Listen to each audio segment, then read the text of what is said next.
नमस्कार दोस्तों, मैं राजेश कपूर एक बार फिर से आपका हार्दिक स्वागत करता हूं अपने खास शो तथा वास्तु में। तथा वास्तु एक ऐसा शो है जिसमें हम वास्तु के विभिन्न आयामों को यहाँ डिस्कस करते हैं। हम लोग ये जानने की कोशिश करते हैं कि वास्तु हमारे जीवन में किस तरह का प्रभाव डाल सकता है, पॉजिटिव, और दूसरी चीज़ ये भी कि जो नेगेटिव प्रभाव ऑलरेडी हमारे जीवन में पड़े हुए हैं उनको वास्तु की मदद से हम लोग कैसे दूर कर सकते हैं। इन्हीं चीज़ों को, इन्हीं तथ्यों को हमारे सामने एक्सप्लेन करने के लिए साथ रहते हैं हमारे आचार्य डॉक्टर विवेक पंचतत्व, और हम लोग उनसे डिस्कस करने जा रहे हैं आज एक बहुत ही खास चीज़ जिसके अंदर हम लोग ये जानेंगे कि क्या कमर्शियल और रेजिडेंशियल वास्तु एक ही होता है। तो आइए शुरू करते हैं चर्चा। पहले मिल लेते हैं आचार्य जी से। आचार्य जी निदान प्रणाम।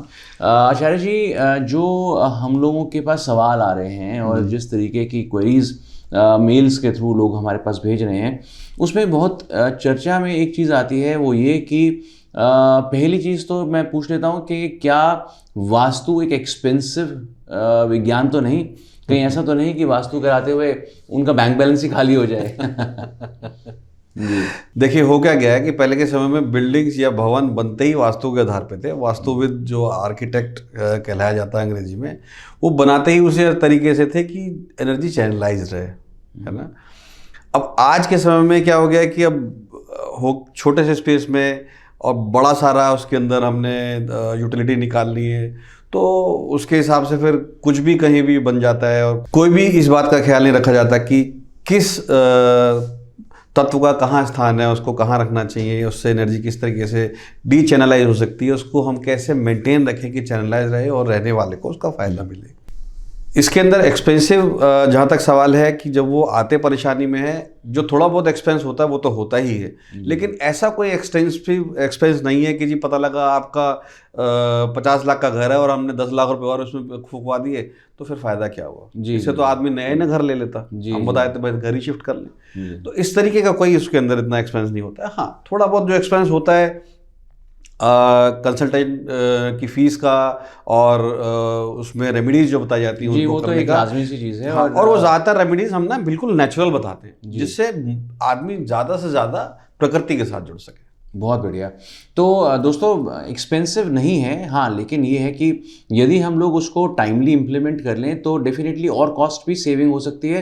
बिकॉज अगर आप स्ट्रक्चर बनाने के बाद आचार्य जी को बुलाएंगे तो डेफिनेटली कहीं ना कहीं तोड़फोड़ का स्कोप खुला रह जाएगा।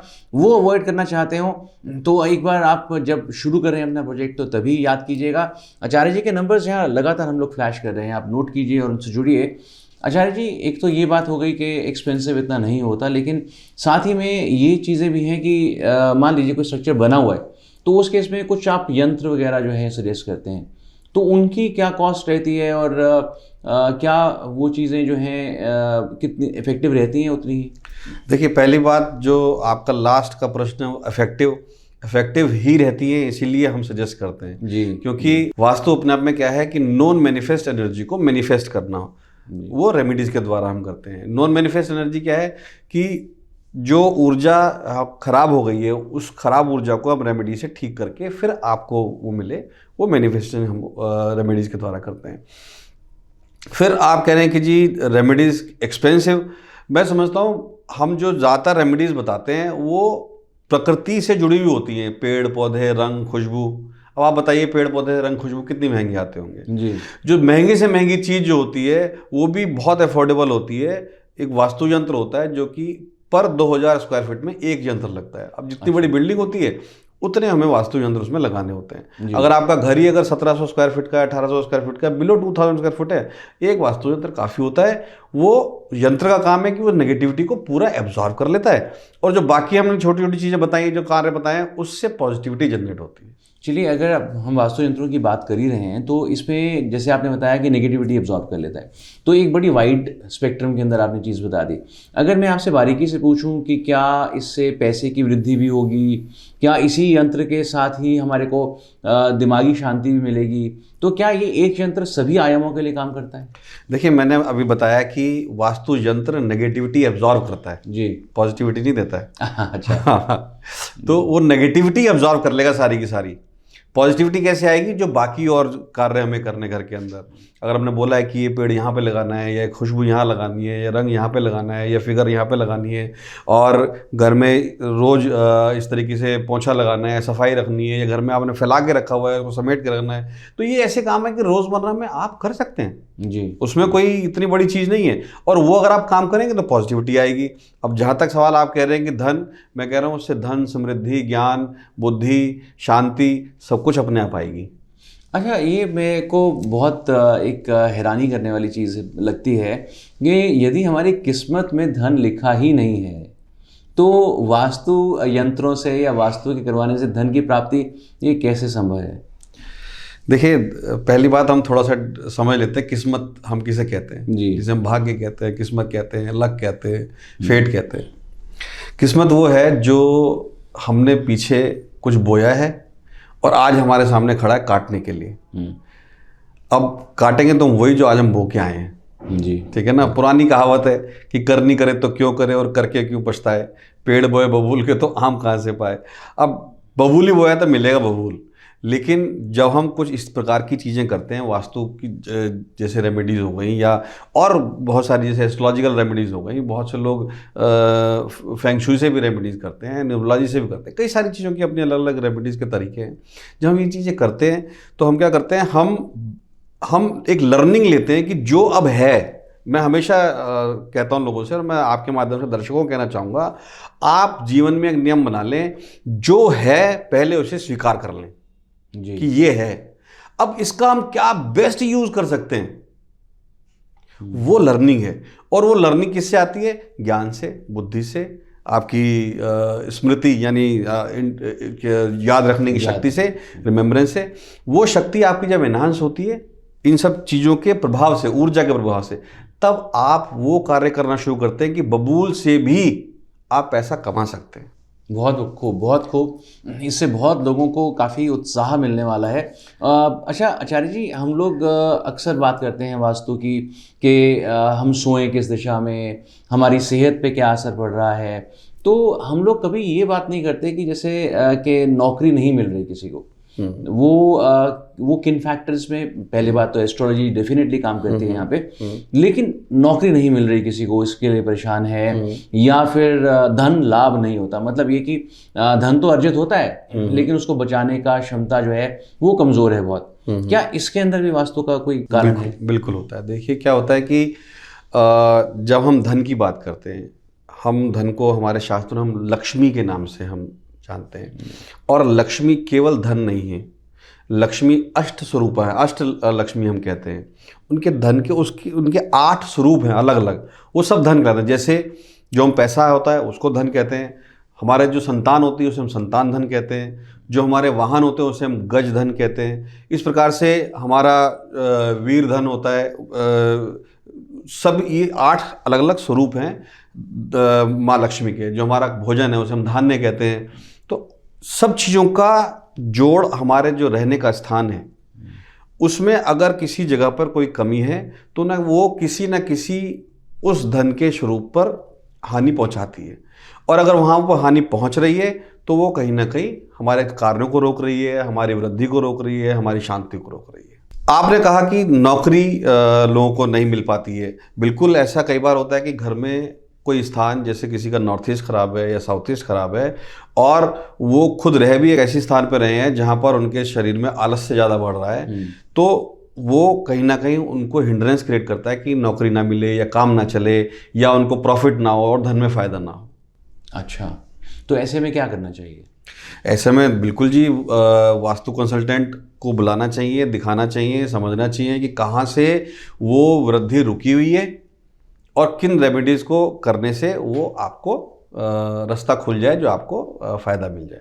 तो दोस्तों, ये तो थे कुछ ऐसी बातें जो आप ही के सवालों के ऊपर हम लोगों ने आचार्य जी के सामने रखे।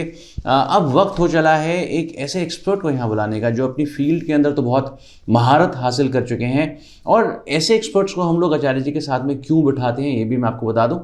ऐसे एक्सपर्ट्स क्योंकि अपनी फील्ड के महारथी ऑलरेडी हैं, उनको आचार्य जी के साथ बैठाने का पर्पज़ ये है कि जो कार्य वो कर रहे हैं उस कार्य से यदि कोई सवाल उपजा है वास्तु के तहत, तो वो यहाँ से आचार्य जी से ज्ञान लेकर उन सवालों के जवाब अर्जित कर सकते हैं। और क्योंकि वो एक्सपर्ट हैं और वो एक सवाल पूछ रहे हैं वास्तु से रिलेटेड, तो डेफिनेटली उनके जवाब आपको भी बहुत कहीं ना कहीं हेल्प करने वाले हैं।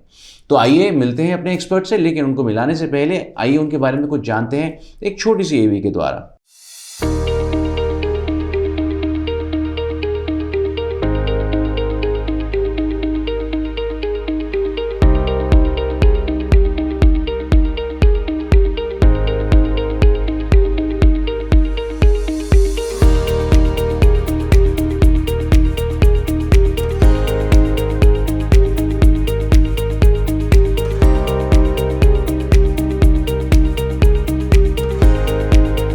दोस्तों अभी हम लोगों ने देखा अमर कीर्ति सब्बरवाल जी के जो फर्म है बॉस्केज, उसके जो प्रोजेक्ट्स हैं उनको अभी हमने देखा। एक और भी चीज़ मैं आपको साथ साथ बता दूं कि अमर कीर्ति जी फर्नीचर भी बनाते हैं। तो किस तरह के सवाल पूछने वाले हैं, आइए पहले उनसे मिल लेते हैं। बहुत बहुत स्वागत है सर आपका हमारे शो में। नमस्कार। तो ये जो ईवी हमने देखी बहुत ही इंटरेस्टिंग है, काफ़ी अच्छे प्रोजेक्ट्स आपने किए हुए हैं। फर्नीचर भी डेवलप करते हैं, बिल्कुल करते हैं जी। हमारा जो मेन काम है वो अभी फर्नीचर कंसल्टेशन का है। फर्नीचर डिज़ाइन करते हैं और उसको अपनी वर्कशॉप में जो है हम बनाते हैं एज़ पर क्लाइंट रिक्वायरमेंट के हिसाब से, और उनको उन्हीं कलर्स में या उनके फैब्रिक्स के साथ में स्टैब्लिश करके उनकी साइट्स पे पहुंचाना और वहां पर लगाना, ये हमारा बेसिक काम है। तो एक तो होता है ना जी कि फर्नीचर की शोरूम बन जाती है, तो शोरूम में फर्नीचर बड़े सारे अवेलेबल रहते हैं, तो अपनी पसंद से लोग आते हैं, उठा लेते हैं। रेडी टू मेक फर्नीचर हमारे पास नहीं होता है, हम कस्टमाइज करते हैं और मेक टू ऑर्डर फर्नीचर बनाते हैं। Make to order. अभी आपने एक वर्ड का यूज किया, फर्नीचर कंसल्टेशन। मैंने पहली बार सुना है सर, ये एक्सप्लेन करेंगे क्या फर्नीचर कंसल्टेशन क्या होता है? कि फर्नीचर आप किस साइज में बना रहे हैं, उसकी क्या क्वालिटी है।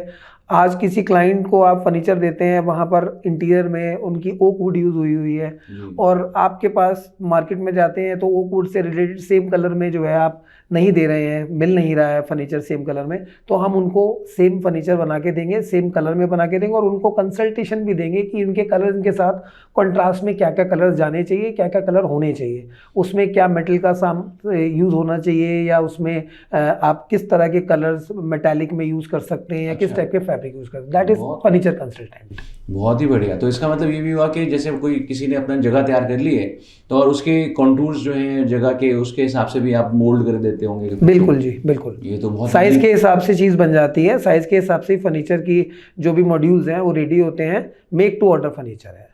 बहुत खूब है। और इसके साथ साथ तो फिर ये भी होता होगा कि वास्तु के बड़े सारे क्वेश्चंस आपके सामने। बिल्कुल जी, वास्तु के इसीलिए आचार्य जी के साथ बैठे हैं यहाँ पर कि वास्तु की जो है हर आदमी की आजकल हर आदमी की निजी ज़िंदगी में भी रिक्वायरमेंट है। हमारे इंटीरियर में तो रिक्वायरमेंट है ही, ज़रूरत है ही, लेकिन आदमी जो है वो वास्तु की, हर आदमी को आजकल खोज है कि मुझे कहाँ से दिमाग की शांति मिले, कहाँ से मैं अपनी ढूंढूं कि मेरे को मेरा जो जीवन है वो थोड़ा सा जो है वो आराम से गुजरे, सुचारू ढंग से निकले। हाँ जी, बहुत खूब है। तो हमने आपको यहाँ बुलाकर गलती नहीं करी बिल्कुल भी। सो आचार्य जी से पहला क्वेश्चन आपका क्या होने वाला है?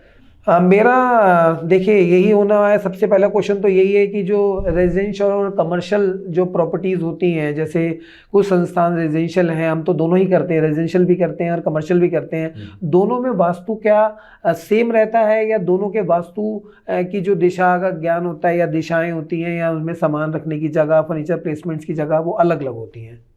बहुत बढ़िया प्रश्न पूछा आपने। आपके जरिए दर्शक भी इस चीज़ को जान जाएंगे। वास्तु के प्रिंसिपल, चाहे वो घर हो, चाहे वो ऑफिस हो, चाहे वो फैक्ट्री हो, चाहे वो कोई भी संस्थान हो, प्रिंसिपल्स सेम रहते हैं। क्यों? क्योंकि वास्तु पंच तत्वों पर आधारित है। पंच तत्वों की अपनी अपनी स्थान है, अपनी अपनी दिशाएं हैं, और अब उस स्थान के हिसाब से उनका अपना कार्य है। दिशाएं, चाहे वो कोई भी घर हो, चाहे ऑफिस हो, फैक्ट्री हो, दिशा वही की वही रहती है। तो दिशाओं का जो ज्ञान है वो सेम रहता है, चाहे वो कमर्शियल हो चाहे वो रेजिडेंशियल हो। तो रेजिडेंशियल कमर्शियल में प्रिंसिपली कोई डिफरेंस नहीं है। हाँ, डिफरेंस किस चीज़ का होता है? रेजिडेंस में हम रहते हैं, वहाँ पर हम क्या क्या करते हैं, हम वहाँ पर अपना जीवन ज़्यादातर समय रेजिडेंस में, जैसे हम काम करने वाले लोग हैं तो हम क्या करते हैं, ज़्यादा हम वहाँ पर सोते हैं, है ना। रात के समय में हम ज़्यादा सोते हैं और दिन में हम काम पे निकल जाते हैं, लेकिन हमारे बच्चे हैं या हमारी वाइफ हैं वो हमारे घर में रह रहे होते हैं। तो रेजिडेंस में मेन चीज़ हमारा रहने का होता है, और उसमें वो चीज़ें नहीं आती जो हमारे ऑफिस में होती हैं। जैसे ऑफिस में क्या होता है, हमारा स्टाफ भी होता है, या हम कुछ जैसे प्रोडक्ट सेलिंग कर रहे हैं, जैसे आप कह रहे हैं फर्नीचर बनाते हैं, आप फर्नीचर बना के कहीं रखते हैं, या आप कुछ को क्लाइंट को कैटलॉग दिखाते हैं, कुछ भी करते हैं, तो वो उसके हिसाब से उनकी प्लेसमेंट्स कहाँ होनी चाहिए, फैक्ट्री में या भवन में या आपके ऑफिस में, वो अलग होती है। घर के हिसाब से घर में क्या क्या होता है, जैसे किचन है, वॉशरूम है, ड्राइंग रूम है, स्लीपिंग रूम है, हमारा नहाने का स्थान है, वो ऑफिस में नहीं होता है। तो वो केवल एक डिफरेंस होता है, प्रिंसिपली दोनों में चीज़ें समान रहती हैं। जैसे ये तो उन्होंने पूछा कि व्यवसायिक तौर के ऊपर आपका अगर कहीं कमर्शियल है तो जगह, तो उसमें कैसे प्लेसमेंट हो सकती है। मान लीजिए जैसे कोई व्यक्ति अपने ऑफिस में कहीं नौकरी पे जाता है, अब नौकरी के टाइम पे तो उसके पास उसका एक डेस्क ही है, तो वहां पर उसको आत्मिक शांति भी चाहिए, पीसफुल एनवायरनमेंट चाहिए उसके आसपास। तो क्या यहाँ पे भी चीज़ों की प्लेसमेंट वास्तव में डिसाइड करती है? बिल्कुल। देखिए, एक ऑफिस है, मान लीजिए मैं उसमें एम्प्लॉई हूँ, अब उसका वास्तु नहीं हुआ, तो उसका प्रभाव मेरे मन पे पड़ता रहेगा और मेरे कार्य करने की क्षमता कम रहेगी। हो सकता है कि शायद मैं कार्य कम करूं और उद्विग्न ज़्यादा रहूं, या मैं इरिटेट ज़्यादा रहूं। लेकिन अगर उस ऑफिस का वास्तु हुआ है, तो उस ऑफिस के वास्तु के अनुरूप वास्तु कंसल्टेंट ने बताया होगा कि जो मेरा कार्य है, मान लीजिए मैं अकाउंटेंट हूं, तो मेरे बैठने की जगह कौन सी है जी। जब मैं अपने स्थान पे बैठूंगा, तो मैं अपने मन से, बुद्धि से ज़्यादा अच्छे तरीके से काम करूंगा, ज़्यादा अच्छे से परफॉर्म कर पाऊंगा और खुद भी शांत रहूंगा। तो वो अकाउंटेंट जो है वो अपने डेस्क पे कुछ ऐसी चीज़ या ऐसी व्यवस्थाएं अपने डेस्क पे भी रखे कि उसका जो आपने, चलिए जगह की वास्तु हो रखी है, अकाउंटेंट के बैठने का स्थान भी निर्धारित है, तो उस निर्धारित स्थान के ऊपर भी कुछ अलग से हो सकता है? कर सकते हैं, अगर वो ऐसा करना चाहते हैं। जैसे मान लीजिए कोई बहुत स्पिरिचुअल है, चाहते हैं कि जी मैं अपने भगवान की तस्वीर वहाँ पे लगाऊं, जी। किसी भी धर्म के भगवान की वो हो चाहे, तो हम बता सकते हैं कि भाई अगर तुमने बहुत स्पिरिचुअल हो, भगवान की तस्वीर लगाई, तो डेस्क पे इस कोने की जगह उस कोने पे लगा दो। बहुत खूब, अकॉर्डिंगली। बहुत खूब। तो आपका अगला प्रश्न क्या होने वाला है? मैं ये पूछना चाह रहा था कि जैसे कि हम फर्नीचर बनाते हैं, तो क्या वास्तु और फर्नीचर आपस में जुड़े हुए हैं? मतलब हम साइट पे या कहीं किसी भी संस्थान, रेजिडेंशियल कमर्शियल में कोई फर्नीचर में, तो क्या फर्नीचर भी वास्तु के हिसाब से ही वहाँ पर इंस्टॉल होना चाहिए, या उनको प्लेसमेंट डालनी चाहिए? बहुत अच्छा। जो मटीरियल फर्नीचर में आप क्या यूज़ करते हैं, कुछ हम मटेरियल यूज़ करते हैं, उस मटेरियल से हम फर्नीचर को डेवलप करते हैं। अब वो मटेरियल अगर पॉजिटिविटी एमिट करने वाला है, तो वो हमारे को हेल्प करेगा, और वो मटेरियल अगर नेगेटिविटी एमिट करने वाला है, तो हमारे को परेशान करेगा। तो यूजुअली ज़्यादातर हम कहते हैं कि फर्नीचर मेटल के बहुत ज़्यादा नहीं होने चाहिए, है ना। जितना वुड का हो, जितना नॉन मेटल फर्नीचर हो, उतना ज़्यादा अच्छा है, क्योंकि वो नॉन मेटल हमारे को एनर्जी पॉजिटिव देगा। दूसरी बात, हर एक स्थान का अपना अलग मेटल भी है। अब पता लगा कि वो स्थान चांदी को रखने के लिए या कोई वाइट मेटल को रखने के लिए, और मैंने वहाँ पर रेड मेटल रख दिया, तो वो नेगेटिव इम्पैक्ट देना शुरू कर देगा। इसलिए वास्तु का फर्नीचर के साथ बहुत गहरा संबंध है। अगर कोई इस फर्नीचर को इस तरीके से सोच के ढंग से अगर डेवलप कराता है, काफ़ी फायदा देता है लोगों को। तो क्या फर्नीचर के जो साइजेस होते हैं वो भी इम्प्लीमेंट होने चाहिए वास्तु के हिसाब से? बिल्कुल होने चाहिए, क्योंकि देखिए बहुत जगह मैंने देखा है, मेरा अनुभव रहा है, मैं दर्शकों को बताना चाहता हूँ कि फर्नीचर कई बार इतने बड़े बड़े होते हैं कि घर के सेंटर एरिया को भी ढक रहे होते हैं और सेंटर एरिया पे प्रेशर डाल रहे होते हैं। अगर हमने उसको उसके अनुरूप नहीं बनाया कि घर में जिस एरिया को थोड़ा सा हल्का रहना चाहिए, खाली रहना चाहिए, और वहाँ पर कम जगह घेरे फर्नीचर और बड़े बड़े फर्नीचर लगा दिए, तो बिल्कुल नुकसान पहुँचाता है। अच्छा, एक और बात पूछना चाह रहा था, जैसे कि हम फैक्ट्री के अंदर कुछ स्थान को हैवी बनाते हैं अकॉर्डिंग टू वास्तु, कुछ स्थान को हल्का बनाते हैं, तो जहाँ पर हम हैवी बनाते हैं वहाँ पर हम कुछ मटेरियल स्टॉक करते हैं, या कोई मशीनरी, हैवी मशीनरी डालते हैं। कुछ एयर जोन होते हैं जिसके अंदर हम जो है कुछ ऐसा मटेरियल डालते हैं कि जो फिनिश मटेरियल है, कि जो जल्दी हमारा जो है वो फैक्ट्री से जो है निकले जाए। तो कुछ ऐसा मटेरियल, ऐसे हैवी जोन और सॉफ्ट जोन जो होते हैं, वो रेजिडेंशियल एरियाज में भी होते हैं? बिल्कुल, मैंने बताया ना, प्रिंसिपल नियम वास्तु के हर जगह एक ही है जी। तो ये घर में भी होता है कि इस स्थान को भारी होना चाहिए, इस स्थान को हल्का होना चाहिए, या इस स्थान को बंद होना चाहिए, खुला होना चाहिए। तो वो हम घर में भी वही चीज़ करते हैं। फैक्ट्री में भी घर में घर के तरीके से करते हैं, फैक्ट्री में फैक्ट्री के तरीके से करते हैं।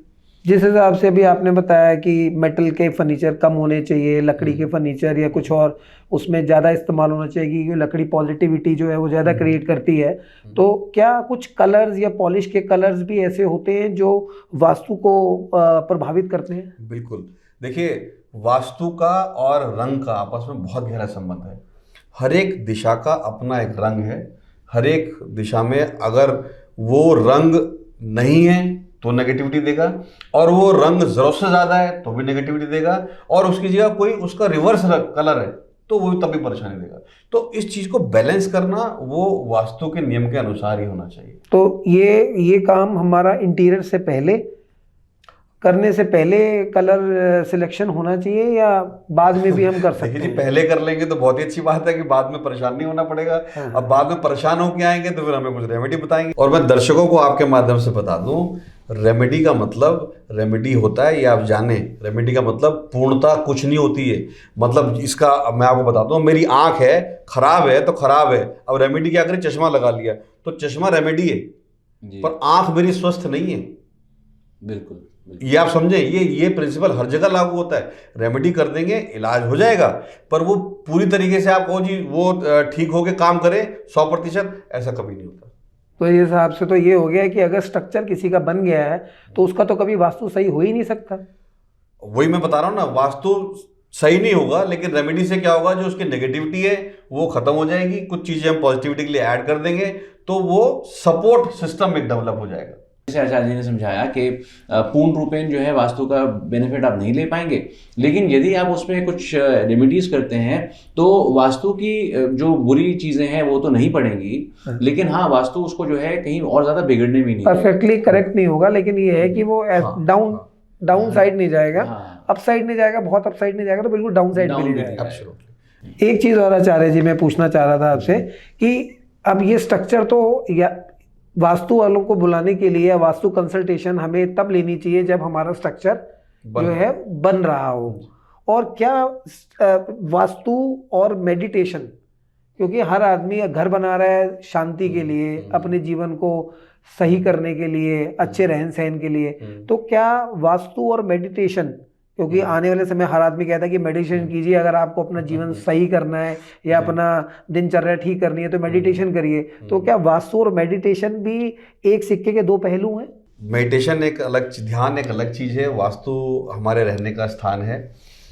रहने के स्थान में हम किस प्रकार से ध्यान करें जो कि वो में फलित हो, वो हम बता सकते हैं कि ये इस स्थान पर आप इस तरीके से अगर आप ध्यान करेंगे तो घर को भी फायदा करेगा और आपको भी फायदा करेगा। नहीं, मेरा कहने का मतलब ये है कि जैसे आप कहीं बैठे हैं, हर जगह अपने हिसाब से पॉजिटिविटी और नेगेटिविटी रेज आती हैं। किसी जगह पे मुझे बैठ करके बहुत पॉजिटिविटी फील होती है, कहीं पर मुझे लगता है कि एरिया एटमॉस्फेयर इतना अच्छा है कि मैं कुछ सोच ही नहीं पा रहा। अब घर तो उसमें आदमी ने बहुत अच्छा पैसा लगा के काम कर लिया, लेकिन पॉजिटिविटी आ ही नहीं रही है, तो वो सोच ही नहीं पा रहा आगे जीवन कैसे सुधारेगा अपना। तो मेडिटेशन करेगा, तो मेडिटेशन कहीं ना कहीं एक दूसरे में जुड़े हैं, वो जुड़े हुए हैं आपस में, कि वास्तु के अनुरूप, नियम के अनुरूप कहीं आप ध्यान करेंगे तो उससे वो पॉजिटिविटी डेवलप होगी जिससे आपके अंदर शांति बढ़ेगी और आपके घर में भी शांति बढ़ेगी।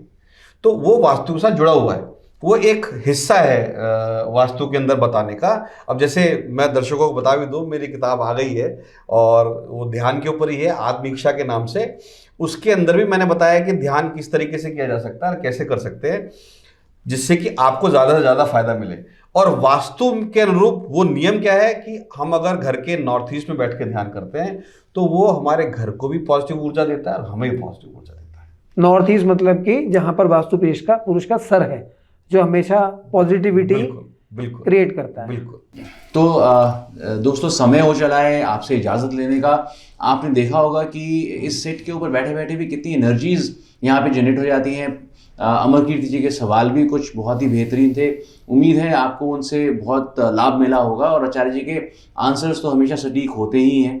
सो आप भी हमारे को लिख भेजिए, यदि आप भी इस शो का हिस्सा बनना चाहते हैं, इस कुर्सी पे बैठना चाहते हैं, अपने चीज़ों का हल लेना चाहते हैं, तो इन नंबर्स पे आप हमारे को लिख सकते हैं। हमारे स्टूडियो का कॉन्टैक्ट नंबर है यहाँ पर, और यदि आचार्य जी से जुड़ना चाहते हैं तो उनके नंबर्स भी यहाँ पे दिए जा रहे हैं। और यदि आप अपने फर्नीचर को कस्टमाइज करवाना चाहते हैं, अपनी ज़रूरत के हिसाब से बनवाना चाहते हैं, तो अमर कीर्ति जी के नंबर्स भी हम लोग यहाँ पर दे रहे हैं, आप उनसे भी कॉन्टैक्ट कर सकते हैं। तो दोस्तों अभी आपसे इजाज़त लेना होगा और मिलेंगे बहुत जल्द अगले एपिसोड के अंदर। धन्यवाद।